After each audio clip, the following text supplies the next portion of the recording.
सैयदा पहुंच गई, कहते हैं कपड़ा गर्म करके जला के लाई, हुजूर के जख्मों में रखा। बड़ा हौसला है हौसले वाले नबी का।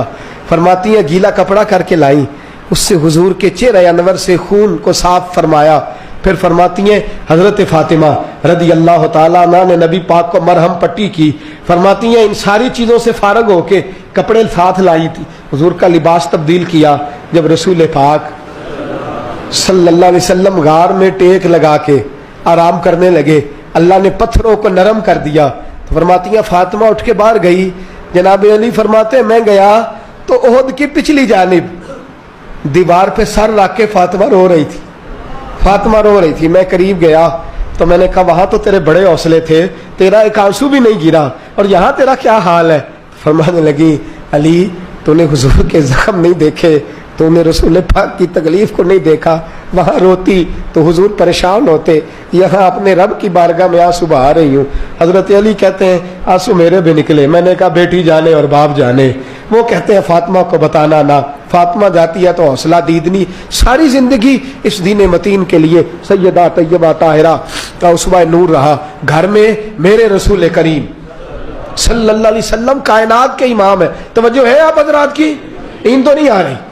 बड़ा खास उन्वान है। इस उन्वान पर बोलना भी मुश्किल, लिखना भी मुश्किल, पढ़ना भी मुश्किल।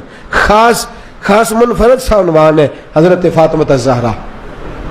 सैयदा फरमाती हैं घर के अंदर ये हाल था कि हुजूर इशारा करें, ये नहीं कि बाप दे कुछ नहीं सकता तो बच्चे गुर्बत में पले ना, इख्तियारी फकर है।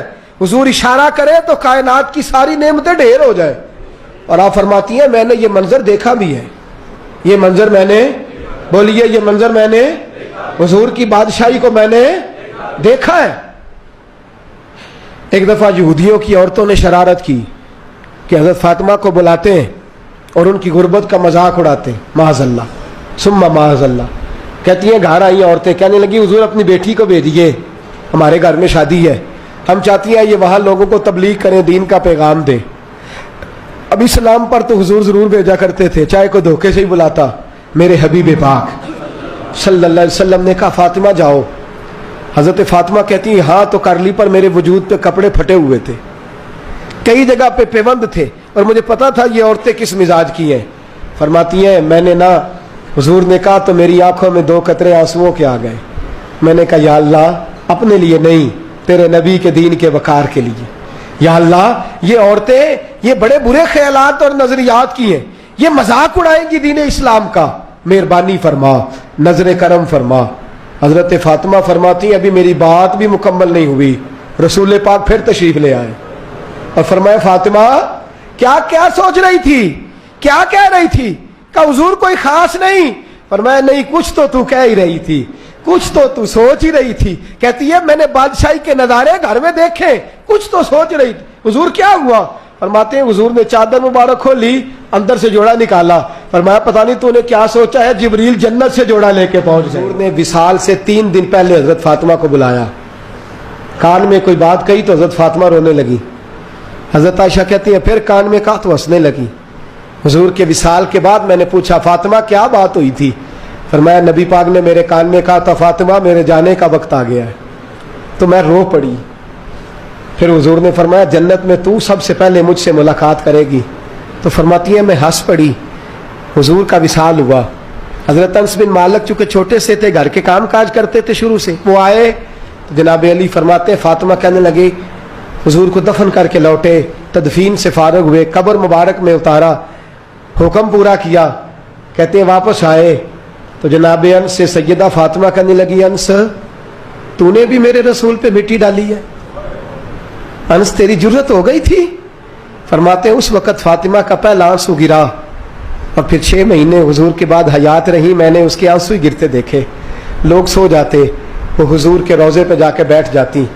कहते मैं समझाता बहलाता, लेकिन फातिमा कहती अली सब्र अपनी जगह, कर्म अपनी जगह, और मैं तुझे क्या बताऊँ, बहन भाई पहले सारे चले गए, वालदा पहले छोड़ गई, अब हुजूर अलैहिस्सलातु सलाम ने भी पर्दा डाल लिया है, मुझे चार और जानिब कुछ दिखाई नहीं देता। कहते 6वां महीना था हुजूर के विसाल को। एक दिन मुस्कुराती हुई फातिमा घर आई रोजे से रात को बच्चों के साथ, तो शेर खुदा कहने लगे میں نے کہا فاطمہ بڑے دنوں کے بعد مسکراتے دیکھا، کیا بات ہے؟ تو کہنے لگی علی آج میری آنکھ لگ گئی تھی، مجھے حضور خواب میں ملے ہیں، تو مجھے حضور نے کہا تو روتی کیوں ہے؟ تو میں نے کہا محبوبہ میرا دل نہیں لگتا۔ تو فرمایا بیٹی تیاری کر، تو میرے پاس آنے والی ہے۔ حضرت علی فرماتے ہیں بس فاطمہ بیمار ہوئی، چند دن گزرے تو مجھے بلایا اور کہنے لگے علی وقت جانے کا آ گیا ہے، یہ علی کے گھر کی ہے عزت، علی سے سنتے، نبی کے گھر کی ہے عزت، نبی سے سنتے، وہ جس نے معزز کیا گھرانے کو، حسین پال کے جس نے دیا زمانے کو، جانے کا وقت آ گیا ہے۔ علی پہلی بات تو یہ ہے کہ حضور کی نواسی جناب امامہ سے شادی کر لینا، وہ حضور کو بڑی پیاری ہے، اور دوسری بات یہ ہے کہ میرے حسن حسین ان کا خاص خیال رکھنا، اور تیسرے لفظ کہے تو حضرت علی تڑپ کے روئے، کہنے لگی میں نے وقت گزارا ہے، آپ کی حقوق میری ذمہ داری تھے، میں انسان تھی بھول جاتی تھی، اگر مجھ سے کہیں کوئی کمی رہ گئی ہو تو مجھے رضائے الہی سے درگزر کرنا، کہیں میں حضور کے سامنے جا کے شرمندہ نہ ہو جاؤں۔ شیر خدا کرم اللہ تعالیٰ وجہ الکریم فرماتے ہیں میں نے ہاتھ تھاما اور میں نے کہا فاطمہ علی کا بڑا مرتبہ تھا، پر جو تیری نسبت سے کمال تھا وہ تیرا ہی تھا، تو کیسی بات کرتی ہے، تو نے تو حد کر دی، شہزادی ہو کے میرے گھر میں خادموں کی طرح رہی۔ حضرت فاطمہ رضی اللہ تعالیٰ عنہا کا دوسرا حکم یہ ہوا کہ مجھے رات کو دفنایا جائے، اور فرمایا میرے پہلے مدینے میں ایسا نہیں ہوتا تھا، یہ حضرت فاطمہ نے سب سے پہلے کہا، فرمایا میری چارپائی کے ساتھ لگا کے نا شاخیں، چارپائی کے ساتھ تو اوپر لا کے انہیں اوپر سے باندھ دینا، اور ان شاخوں کے اوپر ایک کپڑا ڈالنا، میرے کفن پر بھی کسی کی نظر نہ پڑ جائے، میرے کفن پر بھی۔ فرمایا شاخیں لگا کے یہ وصیت کی، فرمایا اوپر سے پھر رات کو اٹھانا، اندھیرے میں اٹھانا، اور پھر کفن کے اوپر شاخیں باندھ کر گویا ایک ڈولی سی بنا کر اس کے اوپر بھی کپڑا ڈالنا، کسی غیر محرم کی میرے کفن پر بھی نظر نہ پڑے، اور علی مجھے اپنے ہاتھوں سے قبر میں اتار کے اللہ کے سپرد کرنا۔ جناب انس بن مالک فرماتے ایک قیامت حضور کے وصال پہ دیکھی تھی، اور دوسری قیامت میں نے حضرت فاطمہ کا جنازہ اٹھی تو دیکھی۔ فرماتے ہیں عمر فاروق ایک کونے میں لگ کے رو رہے تھے، میں گیا، میں نے کہا عمر تو دلیر آدمی ہے، تجھے کیا ہوا؟ تو کہنے لگے پہلے حضور گئے تھے، اب نشانی مصطفیٰ بھی رخصت ہو گئی ہے، ہم بچوں کو بھیجتے تھے، فاطمہ کی دعائیں مصطفیٰ کی دعائیں لگتی تھی، دیکھو سیدہ بھی رخصت ہو گئی۔ میرے نبی پاک صلی اللہ علیہ وسلم نے فرمایا میری عزت والی بیٹی جب قیامت والے دن آئے گی، قیامت والے دن تو اللہ فرشتوں سے، نبیوں سے، ولیوں سے کہے گا گردنیں جھکا لو، آنکھیں بند کر لو، محمد کی بیٹی فاطمہ کی سواری گزرنے والی۔